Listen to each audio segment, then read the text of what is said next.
men bu dunyoda o'lganman. Nima ham qilardim? Taqdir ekan. Xo'p, mayli. Majang? Nima? Tushunmadim. Your world? What? Yozobdi. Xo'sh, menga boshqa qovoq kiyib o'lma. Okay. Yes, sir. Demakki bu mening dunyoyim. Aynan qaysi dunyoyim? Men juda ham ko'p dunyolar ochganman. Xo'p, mayli, unda tekshirib ko'ramiz. Qani bo'lmasa Minecraftga kiramiz. Xo'sh, demak, qani bo'la qol. Dunyo yuklanyapti. Dunyo yuklandi. Bu qaysi dunyoyim? Xo'sh, ko'ramiz. Qani tushunursin. Axir bu mening hardcore dunyoyim-ku. Nahotki. Majang menga uni qaytarib berdimi? Yaxshi, unda men hardcore dunyoyimga kiraman. Qani bo'la qol endi. Qani bu rostdan ham mening dunyoyim. Qoyil, shoshma, modlarim o'chib ketibdi. Mayli, hech qisi boshqatdan sog'laman. Bu men 200 kun hardcore o'ynagan dunyoyim-ku. Ajoyib, Minecraft menga qaytarib berdi. Xo'sh, men ulardan bu narsani kutmagan edim, lekin rahmat. 200 kunlik hardcore dunyoyim qaytdi. Bu 201-kun va bu mening 200 kun hardcore o'ynagan dunyoyim. Hammaga salom do'stlar, sizlar bilan yana men Day One va men aynan 200 kun hardcore o'ynagan dunyoyimda yana 100 kun hardcore o'ynashga qaror qildim. Va men 200 kun hardcore o'ynab shuni tushundimki, hardcore dunyoda faqatgina uy qurish va sarguzashtlarning o'zi yetmas ekan. Endi men o'z dunyoyimni mexanizmga aylantirmoqchiman. Albatta to'g'ri eshityapsiz, lekin birinchi o'rinda mening qiladigan ishim mana bu portalni bu yerdan olib tashlash. Chunki uning ko'rinishi menga umuman yoqmayapti. Men uni shunchaki uyimning ostki qismiga ko'chirib qo'yaman. Axir menda kattakon arxiv bor va bu yerda unga ham joy topiladi va mana shu yerga men portal uchun joy yasayman.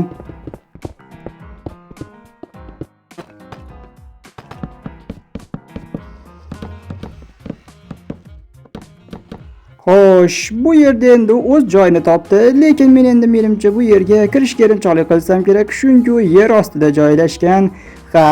Endi menga juda ham ko'p silliq toshlar kerak bo'ladi va silliq toshlarni olish uchun menga oddiy tosh kerak, ammo juda ham ko'p kerak bo'ladi va menda qancha bor ekan? Xo'sh, va mana bu yerda yo'q. Anchagina kam ekan. Lekin arxivimda bu yerda anchagina tosh bor. Menimcha bu menga bemalol yetadi va bularni endi hammasini olib pishirishim kerak. Ana endi qulaymiz. Ajoyib. Men mexanizmlashtirish deganda fermalar qurishni nazarda tutgan edim va men fermalar qurish uchun juda ham ko'p toshlar kerak edi. Va men albatta yetarlicha toshni yig'ib ham qo'ydim. Barcha toshlarni pishirdim, silliq toshga aylantirdim. Silliq toshni olishdan maqsad esa shunchaki fermalarim chiroyli chiqishi uchun. Silliq toshda fermalar ancha chiroyli ko'rinadi. Men shuning uchun hamma toshlarimni pishirgandim. Mana endi barchasini olib ketsam ham bo'laveradi. Mana shu yerga endi men ferma quraman. Hozir men tepaga 100 blok ko'tarilishim darkor. Ajoyib, mana 100 blok ham ko'tardim. Mana endi shu yerga bitta creeper ferma quraman. Buni ko'rishi creeper fermaga emas, oddiy mob fermaga o'xshaydi-yu, lekin men buni baribir ham creeper ferma qilaman. Xo'p. Bu rostdan ham mob fermaga o'xshaydi, lekin men baribir ham buni creeper ferma qilaman. Demak, davom ettiraman. Xo'sh, menimcha 3 etaj yetadi. Va endi men yomon ko'rgan eng dahshatli qismi, har bitta etajda, har bitta blokka knopka o'rnatib chiqish kerak. Bu knopkalardan maqsad esa creeperdan boshqa moblarning paydo bo'lmasligini ta'minlash. Agarda bu bo'lmasa, creeperdan boshqalari ham paydo bo'ladi va mana shunday qilib hammasiga o'rnatib chiqish kerak. Bu bosh og'rig'i qancha vaqt ketadi o'zi? Hayır, ajoyib. Men barchasiga o'rnatib chiqdim. Bunga anchagina vaqt ketdi, lekin boshim ham og'rib ketdi o'rnatib chiqqanimcha. Hammasiga o'rnatdim. 3 etajni hammasini tomonga knopka o'rnatib chiqdim. Endi menga shakar qamish fermasi kerak. Uning uchun creeper fermamning oldiga yana bitta platforma quraman va ana shu yerga shakar qamish fermasini yasayman. Sen? Yo'q, sen emas, ortingdagi. Endi sen menga kerak emassan. Sening o'rningga kattarog'ini quryapman. Alvido. Demakki men Creeper fermani ham, shakar qamish fermasini ham qurib bo'ldim. Bularni qurishdan maqsad esa men fireworkslar yasashim lozim. Chunki menda fireworkslar tez-tez muammo bo'lib qolyapti. Lekin men shu darajada ham erinchoq odammanki, hatto oddiy fireworksni craft qilishga ham erinaman. Endi shunday qilayki, ularning o'zi craft bo'lsin. Demak, buning uchun men bu narsa mana bu yerga shakar qamishlarni tashiydi. Bunda esa shakar qamish varoqqa aylanadi va mana bu yerga kelib Ghost Powder bilan qo'shilib fireworkslarga aylanadi. Bu tomondan esa Ghost Powder keladi. Demak, endi bularni avtomatik yasaydigan qilishim lozim. Avvalambor men mana buni sizlarga tushuntirishim kerak. Mana bu narsa boshqaradi. Bunisi bo'lsa energiyani uzatadi. Agarda men bochkani ichiga atga bir dona narsa solib qo'ysam, bunda energiya paydo bo'ladi. Agar olib qo'ysam, energiya uzilib qoladi. Endi men shunday qilishim kerakki, mana bu narsaning ichidagi shundoq hopperga o'tsin va buni otilib yana ichiga qaytib tushsin. Va buning uchun men albatta pistollardan foydalanaman. Xo'sh, demakki pistollar. Hop. Demak, mana buni bitta bu yerga qo'ysam, bundan otilgan narsani pistol yoqqa suradi. Yoqqa surilgandan keyin bittasi tepaga ko'tarishi lozim. Xo'sh, tepaga ko'tarilgandan keyin esa, hop, mana bu pistol uni bu tomonga suradi. Bu tepaga ko'taradi, bu esa yoqqa suradi va surilgan narsani albatta hopper qabul qilib oladi va hopperda yana bochkaga o'tadi. Demak, mana shu narsa takror va takror amalga oshirilishi kerak. Va endi bularga simini ulaymiz. Endi bochkani ichiga narsa solsam va u ajoyib, aytganimdek bochkani ichidan narsani olyapti, u yerda otyapti va pistollar uni suryapti va yana bochkani ichiga solyapti. Qoyil, u men aytgandek ishlashni boshladi. Ajoyib. Va buni yasashdan maqsad esa shunchaki energiyani uzib jo'natish. Agarda energiya to'g'ridan-to'g'ri boradigan bo'lsa, crafterlar ishdan chiqishi mumkin. Ya'ni ko'ngildagidek craft qilmaydi. Lekin mana bu narsa bo'lsa, energiyani uzib jo'natadi va birdaniga juda ham tez craft qilib yubormaydi. Vaqti bilan craft qilishni boshlaydi va bu narsa mexanizmni barqarorlashtirishga olib keladi va craft qilishda hech qanday muammolar yuz bermaydi va hozirda u craft qilishni boshladi. Ajoyib. Yo'q, shoshma. Bu yerda crafterni noto'g'ri qo'yib qo'yman. Xo'sh, unda buni to'g'rilaymiz. Ajoyib bo'ldi. Qoyil, energiya kelyapti. Bu yerda craft bo'lyapti, fireworkslar yasalyapti. Qoyil maqom. Endi menda fireworks fermasi bor. Qachonki fireworks kerak bo'lsa, men shunchaki kelib turib bemalol olib ketishim mumkin. Xo'sh, ana endi navbatdagi ishni qilishga ham o'tsam bo'laveradi. Demak, ajoyib. Endi menda birinchi uy hayvonim, to'tiqushim bor. Buni olish uchun men anchagina masofadan uchib keldim. Chunki yaqin o'rtamda jungli yo'q ekan. Endi sen mening uy hayvonimsan. Qoyil, endi buni uyimga olib ketishim lozim. Xo'sh, mening atrofimda bunday daraxt yo'q. Unda buni ham olib ketaman. Menga kerak bo'ladi. Uzoq masofaga borib hatto elitram ham charchadi menga qo'shilib. Endi elitrani qornini to'ydirish kerak. Xo'sh, endi men senga qanday ism qo'ysam ekan? Albatta, uy hayvoni bo'lgandan keyin ismi ham bo'lishi kerak. Topdim. Men senga To'tqush deb ism qo'yaman. To'tqush uchun ajoyib ism bu, To'tqush. Ha, isming yomon emas, ha? Mayyo, nimalar deyapman o'zi? Jin ursin. Xo'p, mayli. Demak, portalning o'zi turishi menga yoqmadi va shuning uchun unga qo'shimcha xonalar ham tayyorlab qo'ydim. Men endi menimcha anchagina chiroyliroq ko'rinyapti. Yo'q, qolib ketibdi. Xo'p, mayli. Bu yerda men damlamalar tayyorlayman. Shinarga tomonda bo'lsa, Nizritdan olib kelgan Ocean Debrislarni bemalol pishirishim mumkin. Ha, albatta. Xo'sh, ajoyib. Menimcha qo'shimcha xonalar bilan bu yer ancha chiroyli ko'rinyapti. Va bu nimasi? Demak, endi menga juda ham ko'plab totemlar uchun raid fermasi kerak. Ha, albatta, axir totemlarni faqatgina raid qaytarish orqaligina olish mumkin xolos. Demak, 5 blok ko'targandan keyin 6-blok sifatida barg qo'yamiz va yon qismiga albatta qishloq uchun ham joy qilishni unutmaymiz. Axir raid qishloqlar uchungina bo'ladi xolos. Demak, mana qishloqni ham olib kelib oldim va ustilarini ham yopib qo'yaman. Bo'ldi. Ajoyib. Easy peasy raid fermasi ham qurib bitkazadi. Bu raid chaqirmaydi. Prosta tak raidlarni tezroq tugatishda yordam beradi. Demak, Bad Omen damlamasini ichaman va ajoyib. ta'siri boshlandi. Tez orada reyd ham boshlanadi bu yerda. Xo'sh, demakki reyd ham boshlandi va endi men buni qaytarsam kifoya. Xo'sh, bitta reyddan mana shuncha lootlar tushdi va men bunaqadan juda ham ko'plarini qaytarishim mumkin. Ajoyib. Xo'sh, bu yerda Fireworks fermasi, bu yerda esa Raid ferma. Bu yerda faqatgina temir fermasi kam. Oldin ham qurgandim, ammo u juda ham katta va deyarli foydasiz edi. Va endi men kichikroq, ixchamroq va yaxshiroq qilib qurmoqchiman. Bu oldingidan ko'ra samaraliroq bo'ladi. Demakki, bunisiga endi 20 ta qishloq yetarli, undan oldingiga esa 30 dedi. Demakki, hammasini ish bilan ta'minlash kerak, baribirga ham bo'lmasa ham ishlamaydi. Demak, qishloqlar kelyapti, yo'ldan qochinglar. Yo, bu juda ham sekin yurar ekan. 2 kunimcha zerikib ketdim.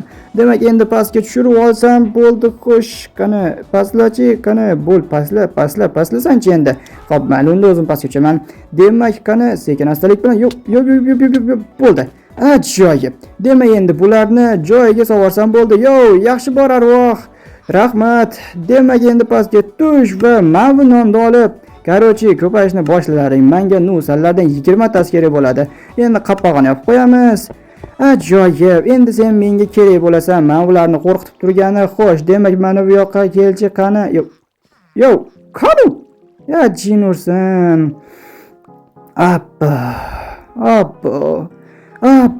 Qiynalib olib chiqdim-ku axir buni. Pastga shunchaki o'zini tashlab yubordi. Shuncha mehnat rasvo qilding-a. Xo'p, mayli, nima ham derdim. Ajoyib, va nihoyat men tridentni ham qo'lga kiritdim. Qoyil. Bilmadim buning uchun men nechta drovnerni o'ldirib yuborganimni. Lekin menga trident kerak bo'ladi. Trident, ajoyib, bu mening dunyoyimdagi birinchi tridentim. Qoyil. Demak, endi men bunga sehrlarni biriktiraman. Albatta, tarroda sinib ketmasligi uchun va XP bilan uni qayta tiklayman va endi navbatdagi fermani quraman. Navbatdagi ferma bu Bad Omen damlamasi uchun va menga albatta uning uchun Pillager Outpost kerak. Va buni qurishdan oldin men birinchi o'rinda mana bu tomonni olib tashlashim kerak, chunki u menga xalaqit beradi. Demak, tomonni ham olib tashladim. Xo'sh, demak, endi men mana bu yerga mana bu toshni o'rnataman. Sababi pillagerlar odatda mana shu yerda va qisman mana shu qismlarda spawn bo'ladi. Xo'sh, endi men o'zimga AFK o'rnatib, ularni aynan qaysi nuqtada spawn bo'lishini aniqlashim lozim. Demakki, 35 blok tepaga ko'tarilishim kerak. Demakki, tepaga chiqqunimcha ham spawn bo'lishga ulguribdi. Ajoyib. Demakki, belgilagan nuqtamiz ularning spawn joyi ekan. Demak, endi menga ferma uchun mod kerak yoki o'zbekchasida loy bo'lgan uchun orasidan narsalarni o'tkazib yuboradi, lekin mana undaqa qattiq blokdan qo'yib qo'ysangiz, umuman narsani o'tkazmaydi, keyin hopper ham so'ra olmaydi. Xullas, ferma ishlamaydi. Loy kerak. Loy topib kelsangiz, fermangiz ishlaydi Demak, endi mana ularni o'rnataman va mana bu yerga bitta dastak o'rnatib qo'ysam, xo'sh, mana bu yerga. Ajoyib, endi o'chiraman. Endi menga oyna kerak bo'ladi. Xo'p, oynani ham o'rnatdim va trident ham aynan mana shu ferma uchun kerak edi. Uni sanchib qo'ysam, spawn bo'lgan pillager mana shunga tegib o'lib ketaveradi. Ajoyib. Mana endi u ishlayapti va endi men AFKda shunchaki ularning spawn bo'lishini kutsam bas. Demakki, men ancha vaqt AFKda turdim va qoyil. Ajoyib, naqd 14 ta Bad Omen damlamasi. Endi men bemalol reydlarni qaytarishim mumkin. Xo'sh, demakki, reydni ham boshladim. Endi qaytarsam kifoya. O'tira daraxtdan buzdim, zerikib ketganimdan. Va ajoyib, men barcha reydlarni qaytardim va endi menda bitta, 2 ta va 3 ta shulkerda tatem bor va yetmaganiga manvitda juda ham ko'p izumrudlarim ham bor va bu yerda yana qo'shimcha allambalo lootlar ham bor. Qoyil. Ajoyib, qoyil maqom. Navbatdagi fermamda esa qoyil. Bu yerda deyarli bir shulker Fireworks qo'yibdi. U ham anchagina mehnat qilgan ko'rinadi. Xo'p, mayli, bularni olib ketganim menga yana bitta shulker kerak-ku. Hozircha o'zim bilan ozgincha olib ketsam yetadi va temir fermamda bo'lsa, xo'p, mayli. Yo'qdan ko'ra bor yaxshi, har qalay ishlayapti ekan. Nima ham qilardim? Ana endi opa-xo'llar bilan addushi savdo qilaman va buning uchun men juda ham ko'p yog'och qo'yganman. Endi buni sotish kerak. Xo'sh, hammasini sotib oldim va endi menda bitta shalker to'la va yana bittasida ozgincha izumrud bor. Xo'sh, endi menga anchagina ko'p barg kerak bo'ladi. Yana bittasi sindi, qoyil.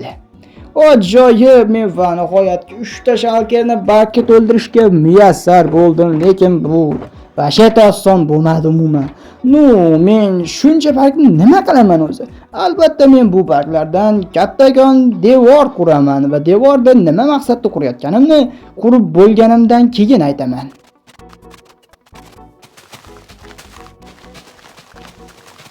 Xo'sh, men hisobda adashgan ekanman. 3 ta shalker yetmadi. Va nihoyatki bu devorni qurib bitkazdim va ana endi men bu devorga obunachilarimning ismini yozaman. Siz to'g'ri eshitdingiz. Bu devorga sizning ismingiz yozilishi mumkin va ismingiz yozilishi uchun quyidagi 3 ta shartni bajarishingiz lozim. Birinchidan, aytganimdek mening obunachim bo'lishingiz kerak. Ikkinchidan, shunday kommentariy yozingki, bu boshqa kommentlardan ko'ra ko'proq layk yig'sin. Uchinchidan, aynan o'sha kommentariyangizga men yurakcha bosgan bo'lishim lozim va men har bitta videoyimdan o'shunday kommentdan 3 tasini qabul qilaman va mana shu devorga yozib boraman. Lekin bitta bola hozircha bundan mustasno. Uning ismi Odiljon M.S. edi-ku, lekin men M.S.ni yozishga erindim. Nima uchun bu hozirdanoq yozildi? Sabab bu bola mening eng aktiv obunachilarimdan biri. To'g'ri, boshqa aktiv obunachilarim ham bor, lekin yana bir sabab shuki, mod obzor qilishim haqida aynan shu bola mendan qayta va qayta so'ragan edi va yetmaganiga eng yomon ko'rgan narsam ham mod obzori. Vaholanki YouTube'da hozir mod obzori eng ko'p ko'rilgan videoyim bo'lib turibdi. Agarda shu bola aytmaganda men mod obzor qilmasdim, videoyim bunchalik ko'p ko'rilmasdi va mod obzordan ham anchagina obunachi tushgan. O'shuning uchun ham shu bolani birinchi bo'lib ismini yozishga qaror qildim. Ammo sizning ham ismingiz yozilishi mumkin. Mening shartlarimni bajarganingizdan keyin aynan mana shu hardkor dunyoyimga sizning ham ismingizni muhrlab qo'yaman va abadul abad mana shu dunyoda sizning ismingiz muhrlanib qoladi. Nimagadir mana bu mayo ko'zimga juda ham kichkina ko'rinyapti. Ehtimol juda ham ko'p izumrudim borligi uchundir. Hozir men buni bu yerdan ana bu tomonga ko'chirib qo'ymoqchiman. Mayoni ko'chirish bunchalik qiyinligini bilganimda umuman ko'chirmagan bo'lardim. Shunchaki yonimdan sal nariroqqa ko'chirmoqchi edim xolos. Lekin nima uchundir mana bu narsalarni ham qurib yubordim. Xo'p, mayli, nima bo'lganda hamma yoqni ko'chirib bo'ldim. Endi shunchaki bekonni qo'yib kelsam, bas. Voy, bu juda ham uzoq qilib yuboribman shekilli. Xo'p, mayli, hech qisi yo'q. Tez orada yetib olaman. Charchadim. Xo'p, hech yo'q. Va nihoyat yetib keldim va mana mening izumruddan qilingan full mayog'im va bekon ham o'rnatildi. Ajoyib. Qoyil. Lekin qiynalib ketdim. Mayoni ko'chirish juda ham qiyin ekan. Xo'sh, endi mana bu yerga temir, u yerga oltin, bu yerga olmos va bu yerga nezritdan ham full mayoqlarni quraman. Lekin bu videoda emas, chunki bu video o'zining oxiriga yetdi. Chunki 300-kunga allaqachon yetib keldim. Do'stlar, qarochi men shu yerda sizlar bilan xayrlashaman. Keyingi videogacha albatta umuman emas. Prosta tak hamma videoga 1000 ta like yig'ib berishlaringni so'ragan bo'lardim. Sababi men bu videoni odatdagi hardkorlardan ko'ra tezroq olib bo'ldim va ko'zim ham yetarlicha charchadi. Shuning uchun ham bu videoga 1000 ta like yig'ib bersalaring, undan keyin men 400 gacha o'ynashim mumkin. Lekin ungacha men o'ynash haqida hozircha o'ylaganim yo'q, sababi ko'zlarim juda dahshatli darajada og'riyapti. Agarda video yoqqan bo'lsa, videoga like bosing, kanalga obuna bo'ling va meni kuzatishda davom eting. Sizlar bilan Deyvon edi va keyingi hardkor videolarda ko'rishguncha